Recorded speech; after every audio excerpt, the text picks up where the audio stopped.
Entonces, buenas noches a todos y todas de nuevo. Me gustaría que me confirmaran si sí me están escuchando. Puede ser como con una manita o... Sí, Sí, te estás escuchando bien. vale, muchas gracias, Daniel. Listo. Entonces, bueno, bienvenidos a esta charla sobre cetoacidosis diabética. El día de hoy pues vamos a estar hablando un poquito sobre a qué hace referencia, sobre la fisiopatología, sobre la clínica del paciente y el tratamiento que pues vamos a dar. Entonces, primero vamos a preguntarnos qué es la cetoacidosis diabética. Básicamente, esta va a hacer referencia a una crisis hiperglicémica que junto al síndrome hiperosmolar hiperglicémico va a representar como la emergencia endocrinológica o la complicación aguda más común de la diabetes mellitus que vamos a encontrar en contextos pues, de urgencia. Esta se debe principalmente a, pues van a pasar como dos cosas principales. Lo primero es que vamos a encontrar una deficiencia de insulina que va a ser primero absoluta o también puede ser relativa. Y esta relativa va a estar pues relacionada con un aumento de las hormonas contrarreguladoras de la insulina, principalmente el glucagón, pero también del cortisol, la hormona de crecimiento y las catecolaminas. Por este estado, vamos a ver que los pacientes que tengan cetoacidosis diabética van a presentar tres cosas principales. Van a manifestar hiperglucemia, cetosis y acidosis metabólica, que ya pues más adelantico vamos a entender pues por qué pasa esto. Ahora bien, en cuanto a la epidemiología, todos los textos y pues justamente porque está relacionado con la deficiencia de insulina, una deficiencia absoluta, nos dicen que está relacionado principalmente con la diabetes mellitus tipo 1, mientras que el otro estado que les mencioné, que es el síndrome hiperosmolar hiperglicémico, está relacionado con la diabetes mellitus tipo 2. Sin embargo, la cetoacidosis también puede cruzar en pacientes con diabetes mellitus tipo 2 e incluso pues en los contextos ya clínicos como tal, es frecuente que cuando pues salgamos allá nos encontremos con personas que tienen diabetes mellitus tipo 2 y desarrollen como tal este estado de cetoacidosis, ya que pues recordemos que en el grueso de la población con diabetes es mucho más prevalente la tipo 2 que la tipo 1, es mayor al 90%. Ahora bien, este estado de cetoacidosis va a debutar como diabetes de novo en más o menos el 20% de los adultos con diabetes mellitus tipo 1 y también entre el 30 y 40% de los niños. Estas cifras igual pues van a cambiar dependiendo de los países. Estas son cifras más de estudios hechos en países pues desarrollados. Acá en zonas como Latinoamérica pues falta un poco más de investigación, pero pueden variar. Y esta misma variación pasa con las tasas de mortalidad, ya que en países como Estados Unidos o el Reino Unido vamos a encontrar que estas tasas son menores al 1%, incluso como entre el 0.4% de mortalidad. Sin embargo, en los pocos estudios pues, que se han hecho acá y acá en el país, estas pueden subir al 5% y hay países en los que pues, superan esto. Esta mortalidad no va a estar de todas formas pues, directamente relacionada con el estado de cetoacidosis, sino por también como cosas adyacentes. Y también quería hablarles de los precipitantes, que son como importantes de tener en cuenta en el estado, sobre todo cuando les lleguen pacientes con diabetes mellitus tipo 2. Siempre hay que preguntarse qué es lo que desencadenea en ese estado. Acá pues les listo unos en esta diapositiva, pero me gustaría compartirles como una mnemotecnia que el doctor Espinel nos compartió para recordar cuáles son esos precipitantes, que es la mnemotecnia de cafeína. Entonces, primero son los cardiovasculares, que van a ser tu infarto agudo de miocardio y accidentes cerebrovasculares. Pueden ser ambientales, puede ser por el uso de fármacos, en el que están los inhibidores de la SGLT2. Pueden ser endocrinológicos por la desregulación de estas hormonas que les dijimos. Puede ser por infecciones, en las que resaltan las infecciones de vías urinarias y del sistema respiratorio. Y también la N es de no adherencia y también como de no adherencia al tratamiento de insulina. Y la A, la última A, de alergias. Esa es como una mnemotecnia chévere para saber los precipitantes. Ahora sí, pues vamos a pasar a la fisiopatología. Al final, pues si tienen preguntas, pueden hacerlo como al final de la charla o irlas colocando por ahí. En cuanto a la fisiopatología, pues es importante preguntarnos por qué esas tres cosas que les mencionamos pasan. Primero, la hiperglucemia. Lo central en la cetoacidosis es que no hay insulina, ¿cierto? Entonces, recordemos que la insulina es muy importante para que la glucosa entra a tejidos periféricos como el tejido adiposo o el tejido muscular por el transportador GLUT4. Como no hay insulina, entonces pues la glucosa no puede entrar a estos tejidos y se va a quedar en la circulación. Entonces es como una de las causas de que pues haya hiperglucemia sérica. La segunda es que también, pues como hay un aumento de esas hormonas contrarreguladoras en la que destaca el glucagón, va a haber un aumento de la glucogenólisis hepática. Entonces se va a romper el glucógeno y va a salir glucosa del hígado para la circulación. Esa es la segunda como causa de la hiperglucemia. Y la tercera que vamos a encontrar es el aumento de la gluconeogénesis, ya que vamos a entrar también, pues por causa de la falta de insulina, y del aumento de las contrarreguladoras en un estado de lipólisis y del catabolismo de las proteínas. La lipólisis nos va a liberar glicerol y la proteólisis, aminoácidos que van a servir como sustratos para esa gluconeogénesis. Y pues hay otro sustrato del lactato que ya vamos a hablar como más adelantico. Esas son las tres causas de la hiperglucemia. Ahora recordemos pues esta lipólisis de la que estamos hablando que sucede sobre todo porque la insulina también pues se encarga de inhibir a la lipasa tisular o la lipasa sensible hormonas. Como no hay insulina, esta hormona pues empieza a tener una actividad y va a romperse los triglicéridos que están en el tejido adiposo.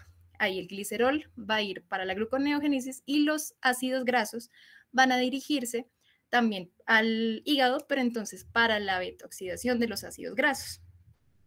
Y acá vamos a llegar pues a un proceso de cetogénesis, de producción de cuerpos cetónicos. Aquí algo muy importante es también destacar de nuevo la insulina, que esta se encarga en estados normales, ella puede inhibir ese proceso de cetogénesis. La cetogénesis es realmente pues como muy poco productiva en cuanto a la hora de generar energía. Sin embargo, pues si no hay insulina, entonces ya se va a permitir como esta vía de señalización. Por eso es que está más relacionada pues, fisiopatológicamente con la diabetes mellitus tipo 1, en la que hay una deficiencia absoluta. Sin embargo, pues yo les dije que hay pacientes con diabetes mellitus tipo 2 que pueden generarla, y esto pasa porque recuerden que pues hay como distintos estados en la diabetes mellitus tipo 2, en las que uno de ellos puede ser que hay un estado hipoinsulinémico e hiperglicémico, que esas ya es como cuando están en las últimas. Entonces, es más sobre todo en esos pacientes donde se va a presentar la cetoacidosis diabética. Y bueno, va a haber como esa producción de cuerpos cetónicos que van a ser el acetoacetato, la acetona y el beta-hidroxibutirato. La acetona pues va a ser un cuerpo cetónico volátil, entonces pues va a liberarse como tal por el aire. Los otros dos, el acetoacetato y el beta-hidroxibutirato, van a ser séricos y van a dirigirse a la circulación, lo que nos va a dar un estado de cetosis. Y esta misma cetosis va a inducir como un estado de acidosis metabólica que, recordemos pues, los cuerpos cetónicos tienen un pH ácido. Entonces, pues el cuerpo va a buscar como regular ese pH, amortiguarlo.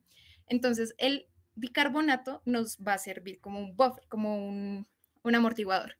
Eso nos va a reducir los niveles de bicarbonato sérico y por eso vamos a llegar como tal a esta acidosis metabólica.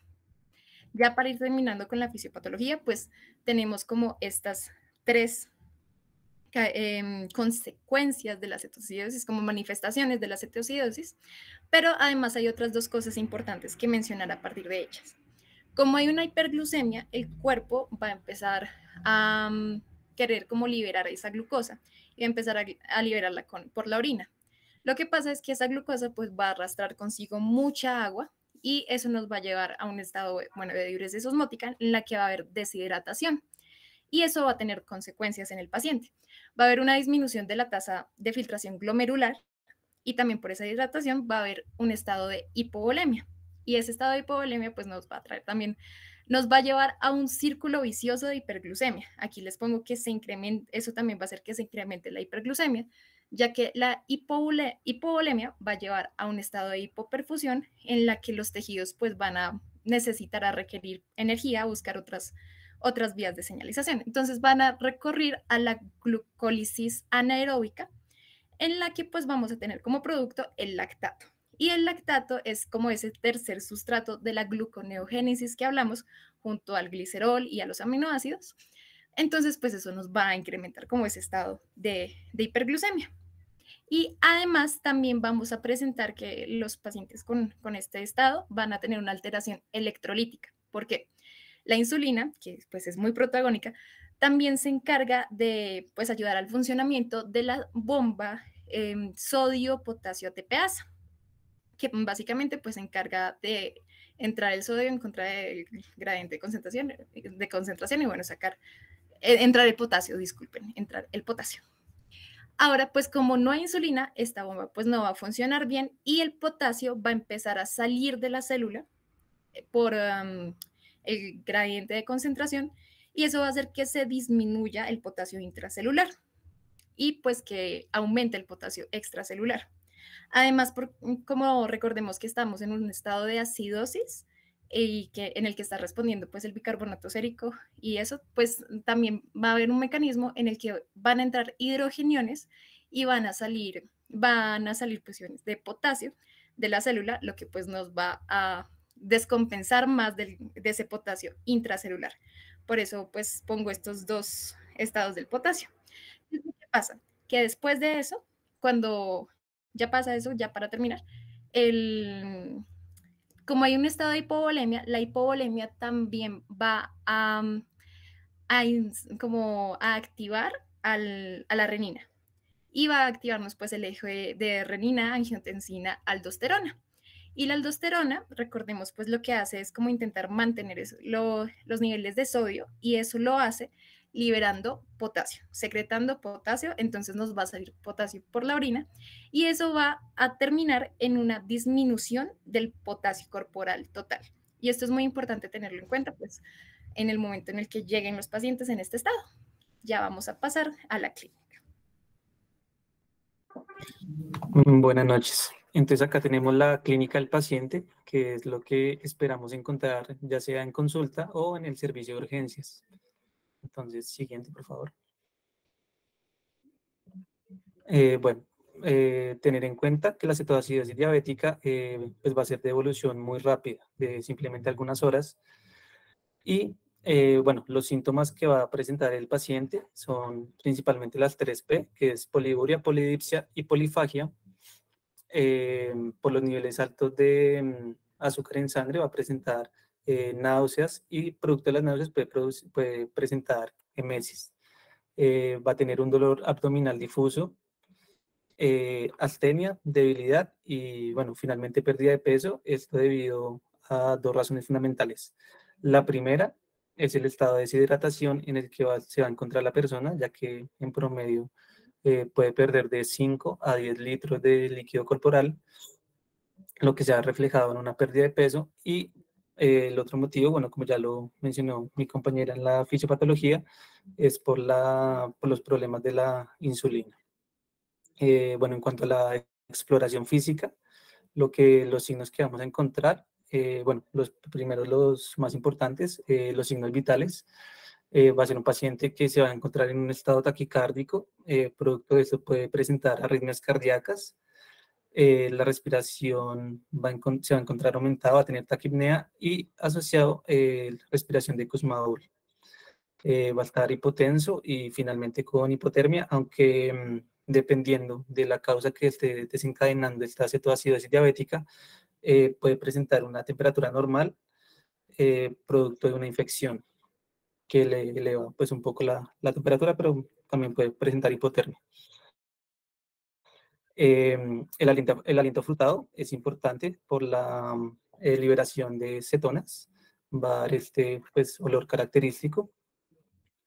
Vamos a encontrar evidencia de deshidratación severa, que la vamos a poder ver en los ojos hundidos, las membranas mucosas secas, la disminución de la turgencia de la piel, que es la elasticidad, bueno, puede tener anhidriosis, que es la incapacidad de sudar, y finalmente, a pesar de que les dije que presentaba poliuria, ya por la excesiva eliminación de líquidos, va a presentar una disminución de la diuresis. Ya en estados más severos, esto ya no es tan frecuente, digamos que en la presentación normal, sino ya en casos un poco más complicados, que va a ser alteración del nivel de conciencia, pudiendo llegar hasta choque o coma. Siguiente, por favor.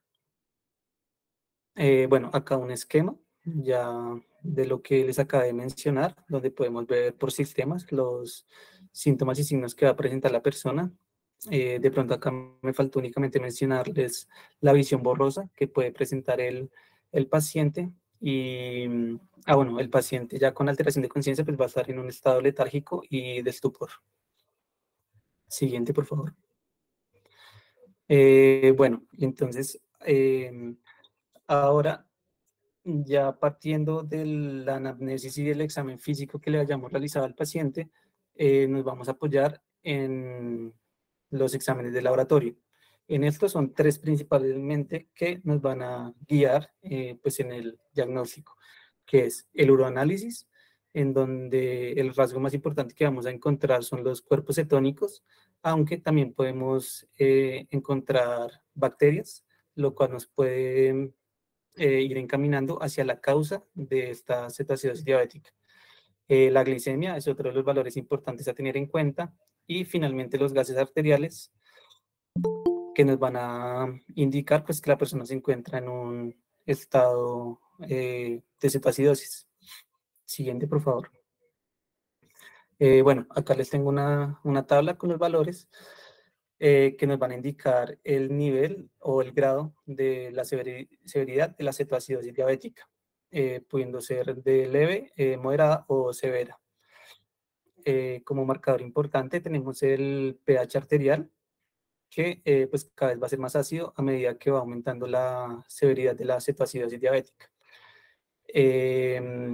Como diferencial, acá tenemos el síndrome hiperosmolar hiperglucémico, que va a diferenciarse, bueno, a pesar de que acá dice que va a ser el pH arterial mayor a 7,30, en algunos casos, por la pérdida de líquidos y la vasoconstricción, nos puede dar un valor levemente ácido, como si estuviera cursando una cetoacidosis leve con un pH entre 7,25 y 7,3.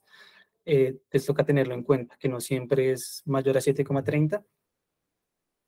Por otro lado, lo que nos va a dar la clara diferencia entre si estamos frente a una cetoacidosis diabética o a un síndrome hiperosmolar hiperglicémico va a ser la cetonas en orina y el anión GAP. Estos son los valores más importantes que nos van a guiar dependiendo de lo que nos estemos enfrentando.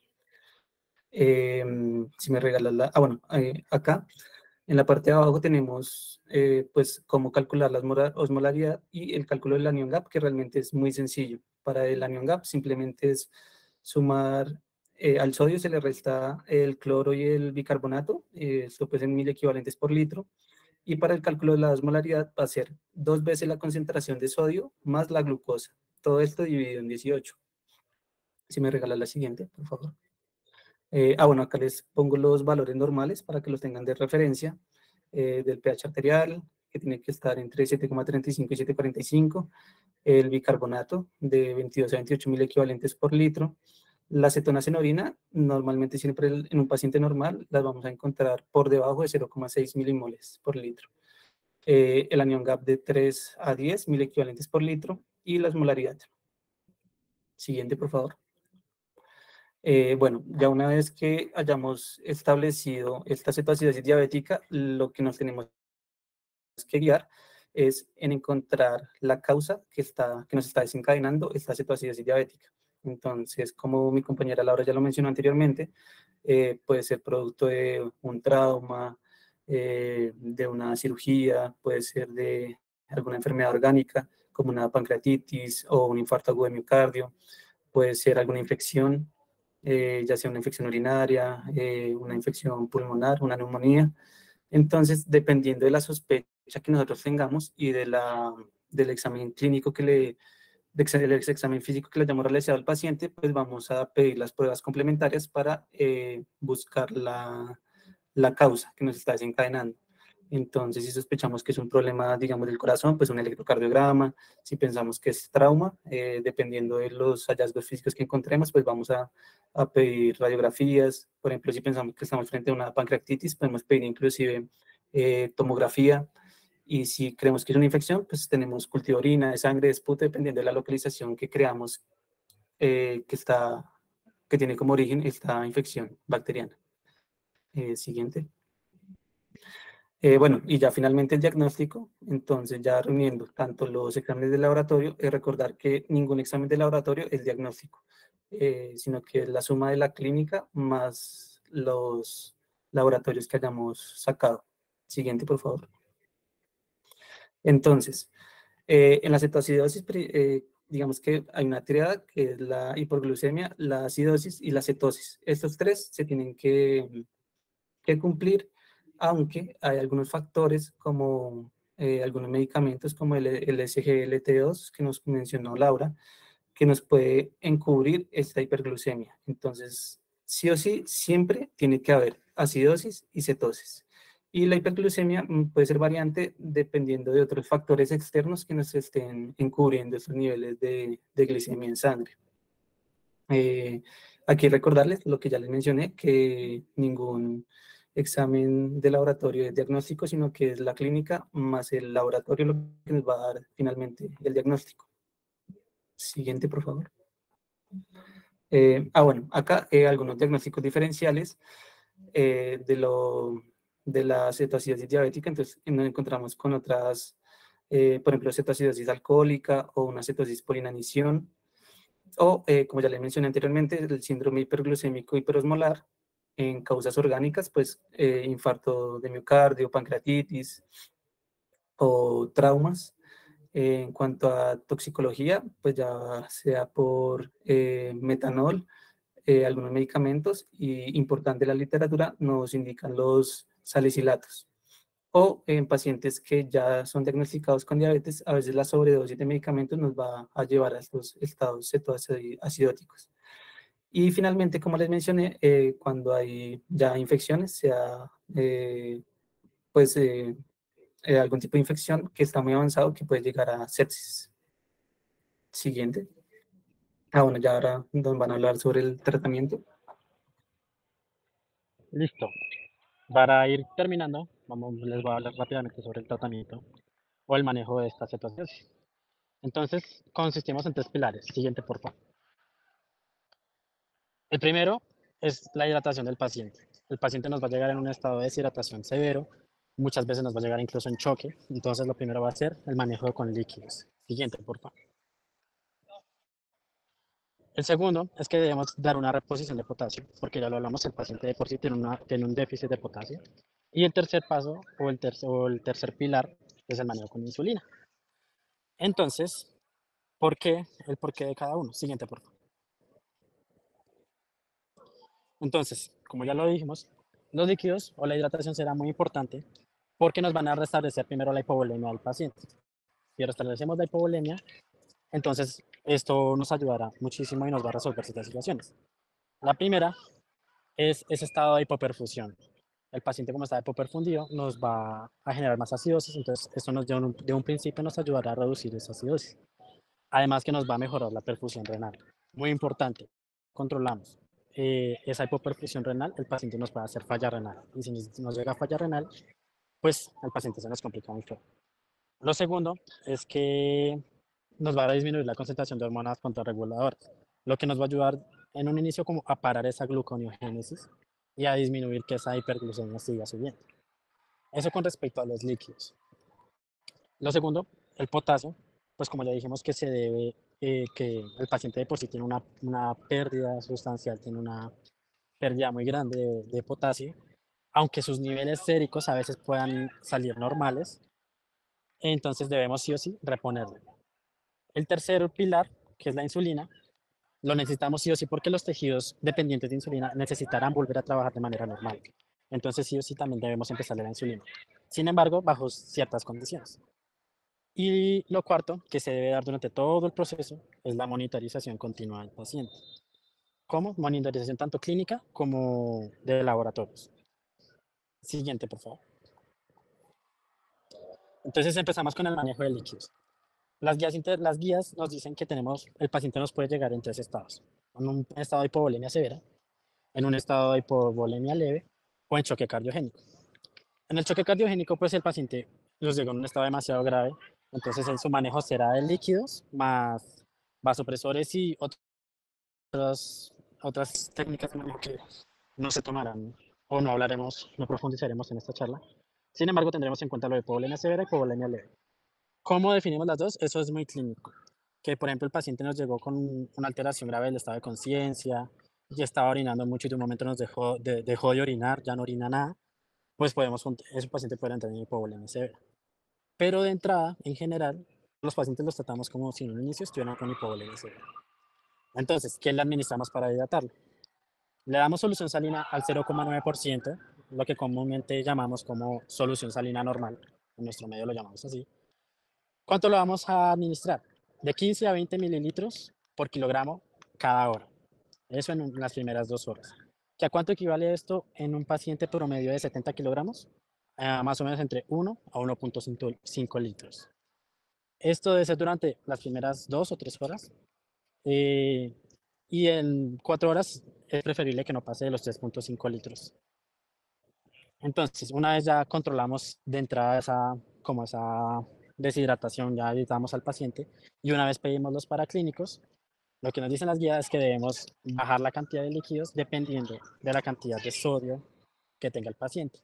Sin embargo, ese sodio que nos da el laboratorio debe ser corregido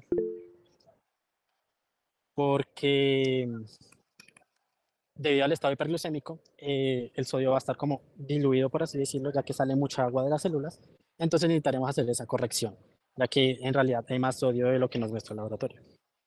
Entonces tenemos las dos situaciones. Si el sodio es 35, pues continuamos con la solución salina al 0,9% y bajamos la dosis a 250 a 500 mililitros hora. Y si el sodio está mayor a 135 mil equivalentes, el sodio corregido, le damos solución al medio. Sin embargo, eso es lo que dicen las guías internacionales. En nuestro medio, siguiente por favor. En nuestro medio, seguimos con solución salina al 0,9%. Eso es especialmente nosotros como escuela y en general se usa así. No vamos a usar solución al medio. Seguimos normal con la solución salina al 0,9%, pero sí le reducimos la dosis de administración de 150 a 500 mililitros por hora. Siguiente por favor. Ahora, el sodio corregido sí lo vamos a necesitar. Sin embargo, no será para guiar el tratamiento. Lo vamos a utilizar para, en caso de buscar alguna comorbilidad o alguna condición asociada a esta cetoacidosis diabética, pero no lo usamos para condicionar o como para guiar el tratamiento. ¿Cómo se corrige el sodio? ¿Cómo hacemos ese cálculo? Entonces, pues lo vamos a hacer de la siguiente manera. Al sodio que nos da el laboratorio, le vamos a sumar 2.000 equivalentes por cada 100 miligramos por decilitro de glicemia que el paciente tenga encima de 100. Me explico. El paciente tiene 500 de glucemia y el sodio que nos reportó el laboratorio es 128. Entonces, de 100 miligramos de glucosa, el paciente tiene 500. La diferencia es de 400, eso nos da más o menos, nos da 8.000 equivalentes. Esos 8.000 equivalentes se los sumamos a los 128 y nos daría 136 de sodio corregido. Entonces, para eso es que usamos el sodio, por lo menos aquí, como escuela y en nuestro medio en general. Siguiente, por favor. ¿Qué debemos tener en cuenta a la hora de administración de líquidos?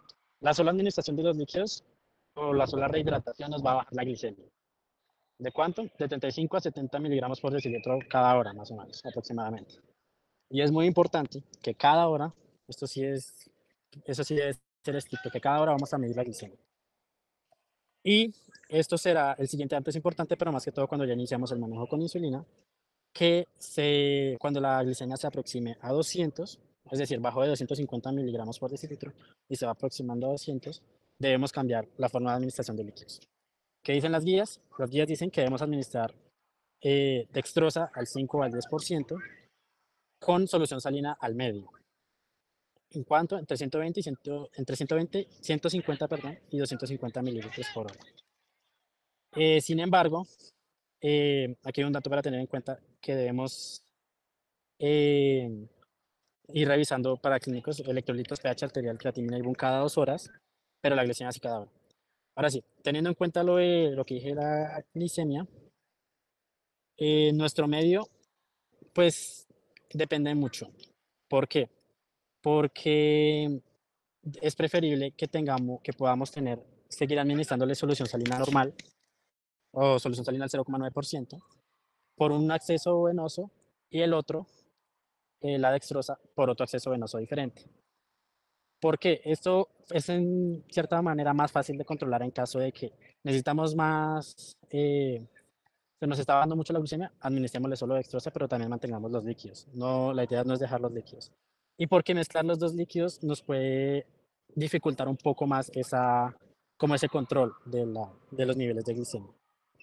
Entonces, por eso es importante en un principio como tratar de hacerlo por separado los dos líquidos, no juntos como lo dice acá, en nuestro medio lo hacemos de esa manera. Eso con respecto al manejo con líquidos. Siguiente, por favor. Ahora sí vamos con el segundo pilar, que es la reposición del potasio. ¿Por qué lo debemos hacer? Ya lo mencionamos, hay un déficit de potasio en sí. También porque cuando empecemos a administrar la insulina, el potasio va a entrar a la célula y esto nos puede disminuir los niveles aún más. Ahora, ¿cómo lo vamos a administrar? Vamos a usar cloruro de potasio. ¿Cuánto? Dependiendo, a eso sí depende de la cantidad de laboratorio que nos dé, el valor que el laboratorio nos dé.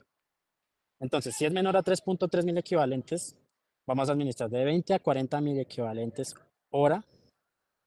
Si está entre 3.3 y 5.3, lo administramos de 20 a 30 mil equivalentes cada hora por cada de solución que le estemos administrando al paciente. Y si está mayor a 5.3, no le vamos a reponer potasio, pero sí tenemos que estar vigilando. ¿Cuál es la meta? Mantener los niveles entre 4 y 5 mil equivalentes por litro y cuando esté en este nivel podemos iniciar la insulina. Sin embargo, debemos tener en cuenta que una cosa, la administración o la reposición de estas dosis de potasio de 20.000 equivalentes hora es solamente si tenemos un acceso central. Si tenemos un acceso venoso periférico, no podemos administrar esa cantidad. ¿Por qué? Vamos a generar un daño al paciente. Si no tenemos disponibilidad en un central y solamente tenemos un acceso periférico, un acceso venoso periférico, siguiente por favor. Entonces solamente vamos a poder administrar máximo 8.000 equivalentes hora para reponerle potasio. Igual la meta va a ser la misma, tenemos que tratar de mantener los niveles séricos de potasio entre 4 y 5.000 equivalentes por litro y de esta manera podemos iniciar la insulina. Esto, ténganlo muy en cuenta, acceso central, podemos administrar 20 a 40. Si no tenemos un acceso central, solo tenemos acceso venoso periférico, entonces de máximo 8.000 equivalentes por hora. Siguiente, por favor. Aquí sí ya pasamos a la insulina, que las guías nos dicen que debemos manejar un esquema bolo e infusión. ¿De qué? De insulina regular principalmente. En algunos casos, generalmente casos leves de situación, podemos usar una insulina un análogo de acción rápida, perdón. Sin embargo, es como de un manejo más estricto. Entonces tengamos en cuenta más que todo la insulina regular. ¿Ya qué dosis? El bolo de 0,1 unidades por kilogramo. Esto sería en un paciente de 70 kilogramos, serían 7 unidades en bolo. Y en infusión continua, lo mismo, 7 unidades cada hora. La meta es disminuir 50 a 70 miligramos por decilitro en la primera hora. Sin embargo, en nuestra escuela, nosotros como escuela, siguiente por favor, no manejamos el bolo. Se prefiere manejar solamente la infusión. Esto para evitar situaciones en las que el paciente no tenga una hiperglucemia muy severa, que digamos esté por 300, 350, y que si le metemos el bolo, pum, corremos el riesgo de que nos haga una hipoglicemia. Ya sabemos que la hipoglicemia es mucho más riesgosa que el paciente esté en hiperglucemia, o por lo menos agudamente. Entonces, es preferible que manejemos solamente en infusión. Igual la meta va a ser la misma, disminuir la glicemia de 50 miligramos, 50 a 70 miligramos por decilitro cada hora. Si no logramos esa meta, aumentamos un poquito la dosis de insulina. Siguiente, por favor. Aquí es cuando tenemos en cuenta la parte que dije de los líquidos, una vez se aproxima a 200, la glicemia se aproxima a 200 miligramos por decilitro. Entonces, cuando ya se nos va aproximando a 200, bajamos la administración de líquidos, ya lo había dicho, de 150 a 250, Y tenemos en cuenta tanto lo de la dextrosa como la de la solución salina. Vamos nivelando de que si no se nos vaya subiendo o que si le estamos dando demasiado líquido, pues bajarlo un poquito. Y también disminuimos la dosis de la infusión de la insulina. ¿A cuánto? A 0,02 a 0,05 unidades por kilogramo de hora. Una vez ya empezamos esta modificación, la vamos a mantener, vamos a estar vigilando la glucemia cada hora, todo el tiempo, así estar muy pendientes del paciente. Y tenemos que la idea es mantener la glucemia entre 150 y 200. ¿Hasta cuándo? Hasta cuando el paciente tenga criterios de resolución de su acidosis diabética.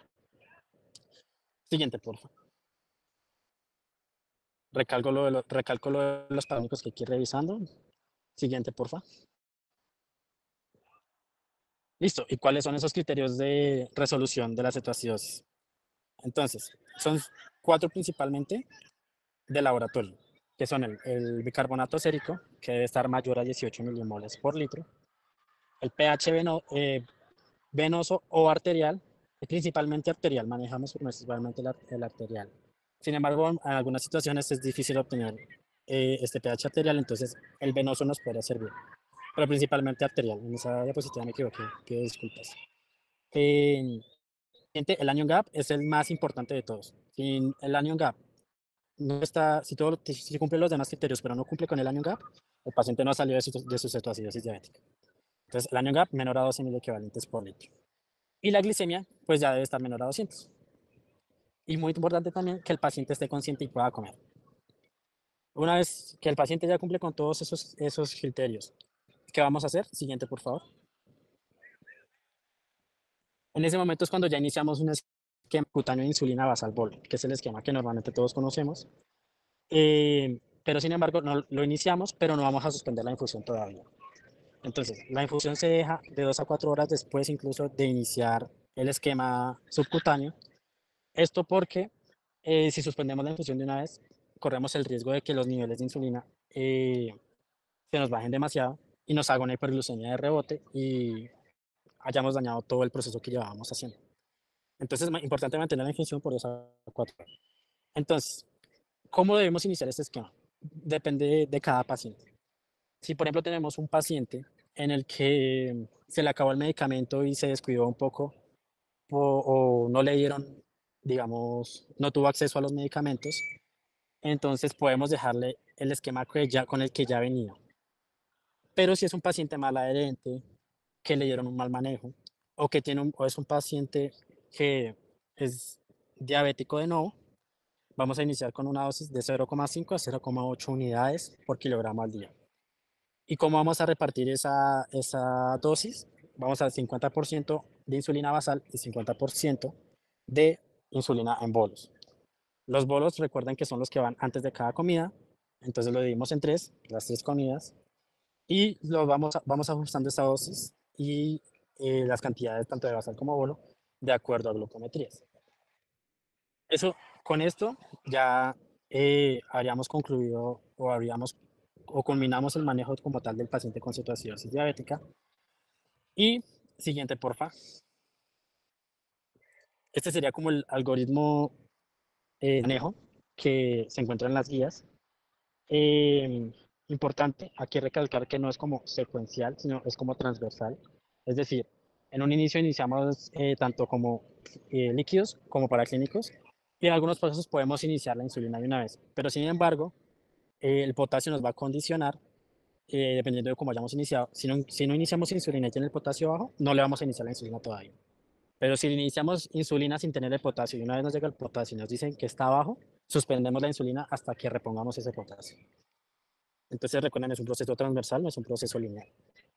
Siguiente, porfa. Y siempre importante, indagar y tratar la causa subyacente. ¿Por qué? Porque el paciente por alguna razón nos entró en cetoacidosis diabética. Y sí o sí tenemos que buscar esa causa y tratarla. Por último, siguiente, porfa.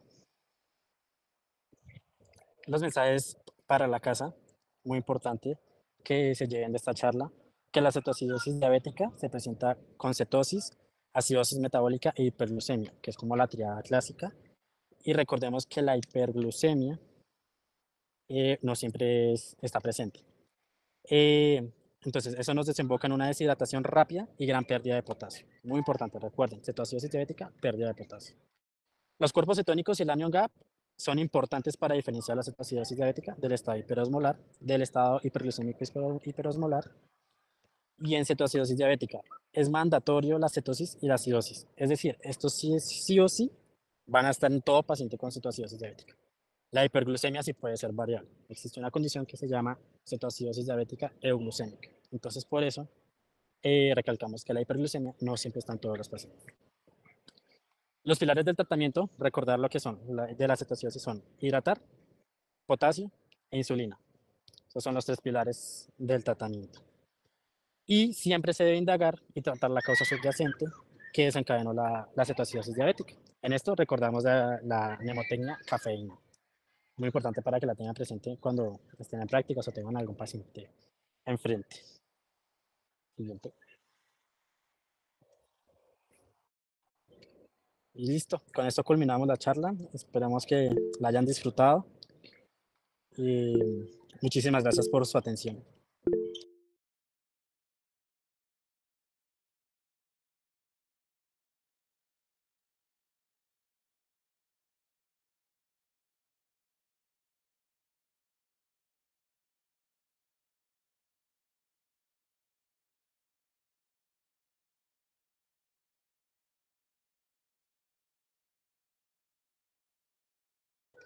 La pregunta de David Ceballos de si la administración de solución salina puede llevar a acidosis hiperclorémica. En algunos casos sí, sin embargo, nuestra prioridad en ese momento va a ser tratar la cetoacidosis diabética. Entonces, la respuesta es sí. No es muy común, pero sí nos podría llevar en algunos casos a acidosis hiperclorémica.